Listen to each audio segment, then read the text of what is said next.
नमस्कार, मैं कंचन शर्मा, सहायक आचार्य प्राणी शास्त्र, राजकीय महाविद्यालय झुंझुनू से। आज का हमारा टॉपिक है ब्लड क्लॉटिंग या कोगुलेशन। हम देखते हैं कि जब खेलते हैं या फिर कहीं हमारे शरीर में अचानक से चोट लग जाती है तो उस जगह से रक्त बाहर निकलना शुरू हो जाता है और थोड़ी देर बाद में अपने आप ही रक्त का बहना बंद हो जाता है। इसे ही हम क्लॉटिंग या कोगुलेशन कहते हैं। तो इसकी क्या प्रोसेस है वो हम देखते हैं। ब्लड क्लॉटिंग और कोगुलेशन शरीर के किसी भी भाग में चोट लगने पर उस भाग में उपस्थित ऊतक की ब्लड वेसल्स तथा ब्लड सेल्स टूट जाती है, जिससे रक्त बाहर निकलने लगता है और थोड़ी देर बाद में अपने आप ही रक्त का बहना बंद हो जाता है। इसे ही हम रक्त का थक्का कहते हैं। मनुष्य में रुधिर 3 से 10 मिनट, औसतन 6 मिनट में एक गाढ़े पदार्थ में, जेली जैसे पदार्थ में परिवर्तित हो जाता है, जिसे ही हम रक्त का थक्का या क्लॉटिंग कहते हैं। सामान्य परिस्थितियों में क्या होता है कि रुधिर वाहिनियों में क्लॉट नहीं बनता है, क्योंकि उस समय रक्त के बहने के लिए प्लाज्मा में एक हिपेरिन नामक एंटीकोगुलेंट पदार्थ उपस्थित होता है। कभी कभी बिना किसी चोट के भी सामान्य रक्त वाहिनियों में रक्त का थक्का बन जाता है, जिसे हम थ्रोम्बस कहते हैं, तथा रुधिर वाहिनियों में रक्त का थक्का बनने की यह क्रिया थ्रोम्बोसिस कहलाती है। ब्लड क्लॉटिंग के प्रोसेस में ब्लड में एक सॉल्युबल प्रोटीन फाइब्रिनोजन होता है। ये फाइब्रिनोजन जब एक इनसॉल्युबल फाइब्रस प्रोटीन फाइब्रिन में बदल जाता है, रक्त का थक्का बनने की क्रिया को ही हम कोगुलेशन या स्कंदन कहते हैं। यह एक सुरक्षात्मक क्रिया प्रणाली है जो कि घाव से रोगाणुओं के शरीर में प्रवेश को तथा रुधिर की क्षति को भी रोकती है। कोगुलेशन के प्रोसेस में क्या होता है कि ये अनेक फैक्टर्स पर निर्भर करती है। कोगुलेशन को प्रेरित करने वाले कारक जो होते हैं वो कोगुलेटिंग फैक्टर कहलाते हैं, तथा इस कोगुलेशन की प्रोसेस को जो रोकने वाले फैक्टर्स होते हैं उन्हें हम एंटी कोगुलेटिंग फैक्टर कहते हैं। कोगुलेशन की प्रोसेस या ब्लड क्लॉटिंग की प्रोसेस में फाइब्रिनोजन, थ्रोम्बिन, कैल्शियम, प्लेटलेट्स एवं अन्य कोगुलेटिंग फैक्टर इम्पोर्टेंट होते हैं। अब हम देखते हैं कि इसकी क्रिया विधि क्या होती है।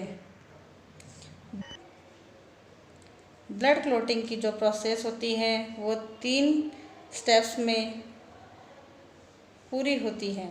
फर्स्ट होती है फॉर्मेशन ऑफ प्रोथ्रोम्बिन एक्टिवेटर, यानी कि प्रोथ्रोम्बिन एक्टिवेटर का निर्माण होता है या फिर थ्रोम्बोप्लास्टिन होता है वो रिलीज होता है। Second, conversion of prothrombin into thrombin. इसमें क्या होता है कि जो प्रोथ्रोम्बिन होता है वो थ्रोम्बिन में कन्वर्ट हो जाता है।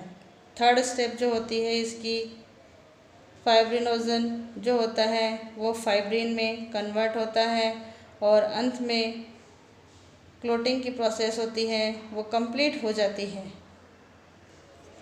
फर्स्ट स्टेप हम लेते हैं लिब्रेशन ऑफ थ्रोम्बोप्लास्टिन, यानी कि थ्रोम्बोप्लास्टिन का रिलीज होना। तो यह ब्लड क्लॉटिंग का फर्स्ट स्टेप होता है। रुधिर वाहिनी में बहते हुए रुधिर में विभिन्न कोगुलेटिंग फैक्टर होते हैं, वह निष्क्रिय रूप में उपस्थित होते हैं। जब रुधिर वाहिका या रुधिर के अवयव क्षतिग्रस्त हो जाते हैं तब ये कारक क्रमिक रूप से सक्रिय होते हैं तथा क्लॉटिंग की प्रोसेस होती है वो स्टार्ट होती है। तो सबसे पहले चोटग्रस्त भाग के जितने भी क्षतिग्रस्त ऊतक हैं उनमें से थ्रोम्बोप्लास्टिन नामक एक लिपोप्रोटीन मुक्त किया जाता है। इसके अतिरिक्त क्षतिग्रस्त रुधिर कोशिकाएं जो होती है उनसे भी प्लेटलेट्स निकलती है। ये प्लेटलेट्स भी विघटित होती हैं, जिनसे एक फास्फोलिपिड प्लेटलेट्स फैक्टर 3 है वो रिलीज होता है। फिर ये थ्रोम्बोप्लास्टिन जो रिलीज होता है कोगुलेटिंग फैक्टर 7 और 10 को एक्टिव करता है। फिर ये सब मिलकर के प्लाज्मा में उपस्थित कैल्शियम आयंस और कुछ प्लाज्मा प्रोटीन्स के साथ मिलकर के एक कॉम्प्लेक्स बनाते हैं जिसे हम प्रोथ्रोम्बिन एक्टिवेटर कहते हैं। इस प्रोथ्रोम्बिन एक्टिवेटर में प्रोथ्रोम्बिनेज एंजाइम प्रेजेंट होता है। सेकेंड स्टेप हमारी आती है conversion of prothrombin into thrombin. Second step में प्रोथ्रोम्बिन जो होता है वो थ्रोम्बिन के अंदर कन्वर्ट होता है। प्रोथ्रोम्बिन ब्लड प्लाज्मा में पाई जाने वाली एक इनएक्टिव प्रोटीन होती है। इसे ही प्रोथ्रोम्बिनेज एंजाइम के द्वारा एक्टिव थ्रोम्बिन में बदला जाता है। थर्ड स्टेप हमारी आती है conversion of fibrinogen into fibrin, यानी कि फाइब्रिनोजन जो होता है वो फाइब्रिन के अंदर कन्वर्ट होता है। फाइब्रिनोजन ब्लड में प्रेजेंट एक विलेसिल प्रोटीन है जो थ्रोम्बिन की सहायता से इसका जल अपघटन होता है जिससे फाइब्रिन मोनोमर बनते हैं। ये फाइब्रिन मोनोमर तुरंत ही फाइब्रिन पॉलीमर में बदल जाते हैं। ये पॉलीमर लंबे फाइब्रिन तंतु बनाते हैं जो रेशेदार व अघुलनशील होते हैं। ये तंतु घाव में परस्पर जुड़कर एक जाल जैसी संरचना बनाते हैं। इस जाल में रुधिर कोशिकाएं आकर के फंस जाती है। इस प्रकार फाइब्रिन तंतु एवं रुधिर कोशिकाओं से बनी संरचना रक्त का थक्का कहलाती है।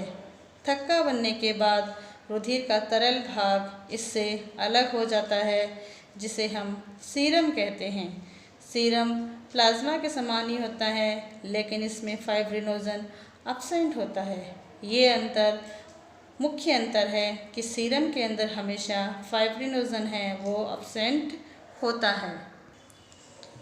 अब हम रक्त का थक्का बनने की क्रिया का सारांश देखते हैं। तो सबसे पहले हम देखते हैं कि हमारे जो चोटग्रस्त भाग होते हैं उनसे थ्रोम्बोप्लास्टिन रिलीज होता है। फिर रक्त प्लेटलेट्स जो होती हैं उनका भी विघटन होता है। जब ये प्लेटलेट्स हवा के संपर्क में आती हैं तो ये टूट जाती हैं और इनसे एक प्लेटलेट फैक्टर 3 होता है वो बाहर निकलता है। ये जो थ्रोम्बोप्लास्टिन होता है वो कोगुलेटिंग फैक्टर 7 और 10 को एक्टिव करता है जिससे ये सब मिलकर के ब्लड में उपस्थित कैल्शियम आयन और प्लाज्मा प्रोटीन के साथ मिलकर के एक कॉम्प्लेक्स बनाते हैं। इस कॉम्प्लेक्स को हम प्रोथ्रोम्बिन एक्टिवेटर कहते हैं जिसमें प्रोथ्रोम्बिनेज एंजाइम जो होता है वो प्रेजेंट होता है। सेकंड स्टेप हमारी आती है प्रोथ्रोम्बिन को थ्रोम्बिन में कन्वर्ट करना। प्रोथ्रोम्बिन जो होता है ब्लड में पाई जाने वाली एक इनएक्टिव प्रोटीन होती है। इसे प्रोथ्रोम्बिनेज एंजाइम के द्वारा ही थ्रोम्बिन में बदल दिया जाता है। थर्ड स्टेप में क्या होता है कि फाइब्रिनोजन ब्लड में घुलनशील एक प्रोटीन होती है। थ्रोम्बिन की सहायता से इसका जल अपघटन होता है जिससे फाइब्रिन मोनोमर बनते हैं। ये फाइब्रिन मोनोमर तुरंत ही फाइब्रिन पॉलीमर में बदल जाते हैं। ये फाइब्रिन पॉलीमर में घुलनशील होते हैं लेकिन जल्द ही ये कोगुलेंट फैक्टर 12 के द्वारा फाइब्रिन के लंबे तंतु रेशेदार और लंबे तंतु में बदल जाते हैं जो अघुलनशील होते हैं। ये क्या करते हैं, जब घाव वाली जगह पर जाकर एक जाल जैसी संरचना बना लेते हैं जिसमें रुधिर कोशिकाएं आकर के फंस जाती है। इस प्रकार से बनी संरचना जो होती है वो रक्त का थक्का कहलाती है। थक्का बनने के बाद रुधिर का जो तरल भाग होता है इससे अलग हो जाता है और थक्का धीरे धीरे दृढ़ होता जाता है जिससे वहाँ रक्त का बहना बंद हो जाता है।